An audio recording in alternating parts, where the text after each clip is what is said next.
મળતી માહિતી અનુસાર મૂળ મધ્યપ્રદેશ અને હાલ ભરૂચના વાગરા ખાતે રહેતા રવિભાઈ બાબુભાઈ પટેલ કે જે દ્વારકાધીશ ટ્રાવેલ્સની લક્ઝરી બસના ડ્રાઈવર તરીકે ફરજ બજાવે છે.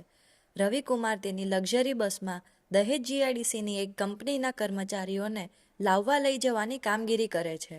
ગત તારીખ 21 જુલાઈના રોજ રવિકુમાર સાંજના 7 વાગ્યાના અરસામાં દહેજ ખાતે એક જગ્યાએ પાર્ક કરેલી બસ લેવા ગયા ત્યારે તેમની પાસે માથાભારે બે ઈસમો આવી પહોંચ્યા હતા.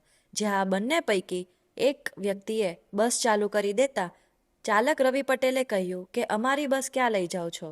આ સાંભળીને એક ઈસમે અપશબ્દો બોલી રવિ પટેલ પર બસ ચડાવી દેવાની ધમકી આપી હતી અને ત્યારબાદ બંને ઈસમો ત્યાંથી બસ લઈને ફરાર થઈ ગયા હતા. બનાવ સંદર્ભે લક્ઝરી બસ ચાલક રવિ પટેલે બંને ઈસમો વિરુદ્ધ દહેજ પોલીસ મથકે ફરિયાદ નોંધાવી હતી.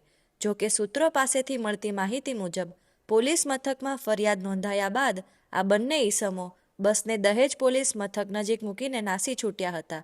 ત્યારે હાલ તો પોલીસ દ્વારા આ મામલે આગળની તપાસ હાથ ધરવામાં આવી છે.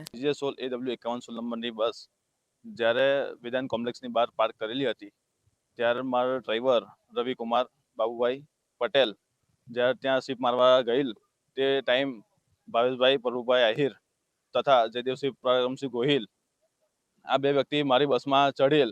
ત્યારે મારા ડ્રાઈવરે સવાલ પૂછતા કે આ બસ ક્યાં લઈ જાઓ છો, તો જયદેવસિંહ પરાક્રમસિંહ ગોહિલે જવાબ આપ્યો કે તારા શેઠ સાથે વાત કરી લેજે અને ડ્રાઈવરને એમ ધમકી આપી કે તું સાઈડમાં હટી જા, બાકી તારી પર બસ ચડાવી દઈશ એમ ધમકી આપી રવિભાઈની સામે આ બસ લૂંટ કરી ગયા છે.